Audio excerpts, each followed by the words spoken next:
Welcome back, Love Nation. This is Nina. Make sure you like, share, and subscribe. Thank you to everybody that has been coming to my channel. Like this video, share this video, and hit that notification bell so you guys know when I drop my next one. Also become a channel member for exclusive videos. And let's just get straight into this. This is chapter 12 of Drake's lawsuit against UMG concerning the song Not Like Us that went viral last year. And we will continue to read. Again, this is chapter 12. Luce explicitly asked her guests whether they considered the allegations in the recording to be art or cause for an actual criminal investigation. Miss Madden answered by pointing to the trial of rapper Young Thug, who was recently criminally prosecuted in Georgia on RICO charges, in a case where the prosecution relied heavily on rap lyrics as evidence. Other celebrities have suggested the possible truth of the allegations. During his set at a May 7th, 2024 charity event, actor and comedian Seth Rogen commented on how Drake must feel now that people are dancing to a song that calls him a file. Mr. Rogen said, "Could you imagine going to a club and seeing a room full of people dancing to a song about you being a file? Especially if you were one. I don't know if he is, but if he was, I assume that'd be a very alarming moment in your life. Oh no, they're on to me." Others compared Drake to infamous people who have actually been charged with and found guilty of said crimes. In comments on UMG's initial publication of the recording and image to YouTube, users commented, "Drake is a file and a abuser on the level of Weinstein, Diddy, and Epstein. And people like Drake, Weinstein, and Epstein, using power and money to humiliate and terrorize and traffic underage folks." Commenters on the video repeated similar sentiments, such as, "We have an anti-PDF anthem. About time.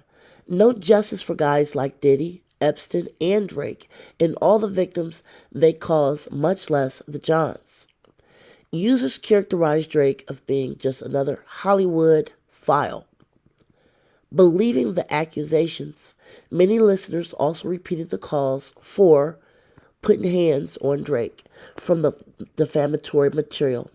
In the comment section of UMG's first publication of the recording and video on YouTube, users made such comments. "Drake's not going to be able to touch down into Cali going forward. Somebody gonna Biggie Smalls him. Homies out here don't tolerate that stuff, not even joking. Drake better come with Secret Service type security if he plans on going through LA. And even then, that might not be enough. They not like us." Laughing emojis. Drake can never go to LA without Secret Service level security now. On X, the references to putting hands on Drake continued. This is one of those situations where you kind of just gotta delete yourself if you're Drake. Other commentators reveled in the idea of Drake suffering from SA in prison. Even nerds know if you're messing with kids, you don't do good in jail. And everyone is dancing to Drake being a file, getting violated in prison. The lawsuit continues. Belief in the truth of defamatory material persisted in direct response to Drake's denial of the claims in the Heart Part 6, as listed here. And you guys can pause and take a screenshot of that, as it is showing a picture of Drake with Epstein on the left and Harvey Weinstein on the right, with Drake pictured at the bottom between the two men. The social media reaction described in paragraphs 170 to 184 are just a tiny slice of the public vitriol caused by UMG's defamation of Drake. The spewing of hate against Drake has not been limited to social media. The public has leveraged multiple other platforms to repeat the lies in the defamatory material. For example, users has edited the address that appears on Google Maps and Apple Maps at Drake's Toronto address to read, "A file lives here, and he touches underage folks."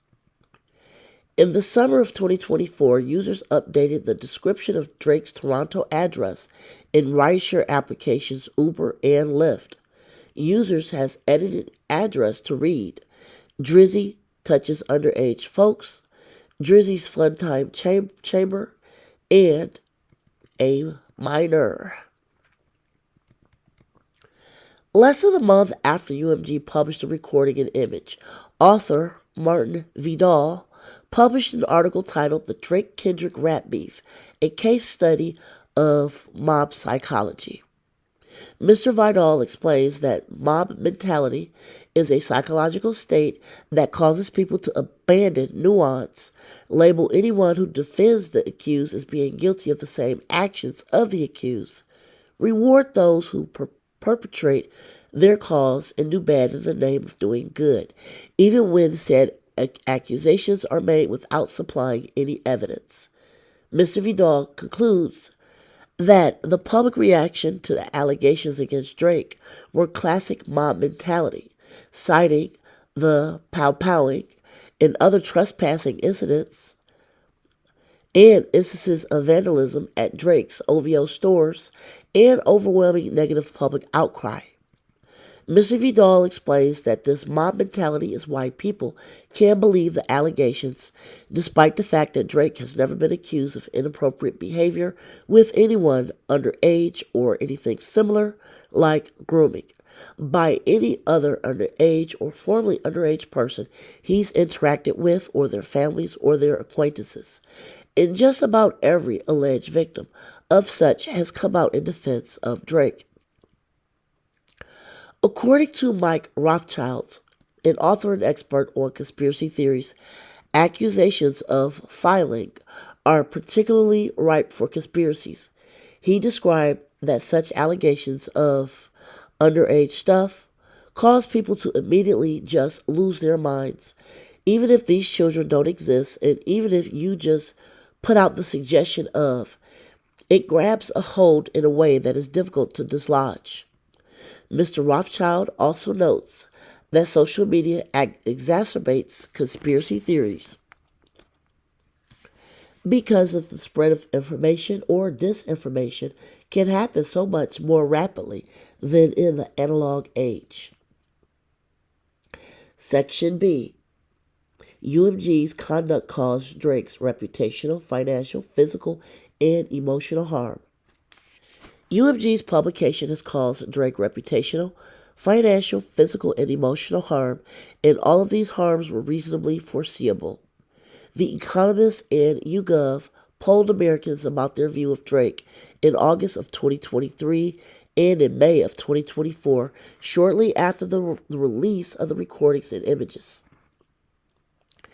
Drake's favorability rating drops by 11%, while his unfavorability rating rose 13%. As of May of 2024, Drake was now less popular in the United States than Joe Biden and Donald Trump. As a public figure, Drake's reputation is paramount to his career and is directly related to his financial success. UMG's purposeful spread of the defamatory material unquestionably caused Drake reputational harm. Because of UMG's defamation, millions of people all over the world now associate Drake with vile and other acts against underage people. As such quote says, "Every time I think of Aubrey, who is Drake, now I just sing Certified Lover Boy, Certified File in my head." Drake may or may not recover from this, but either way, it's never going to be the same for him after this song. He can't escape it. Creepy, blankety blank. Don't think his rap career is dead, but enough questions have been asked, so there should be notable impact on his career. What am I supposed to tell my kids when they ask me if these allegations are true? They did not even know Kendrick's music well, but identified a feeling in Kendrick's music that resonated with that truth. These words are scathing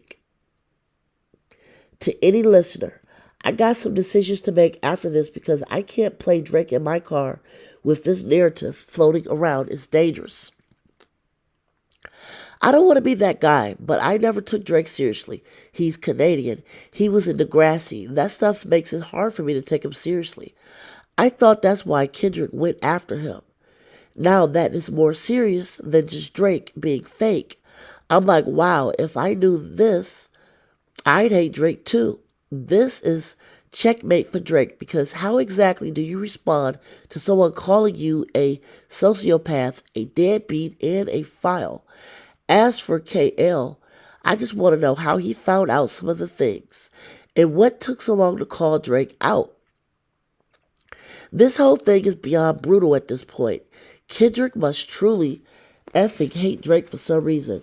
Makes me inevitably think there might be real merit to this claim. Sorry, Drake, Kendrick is literally making me think.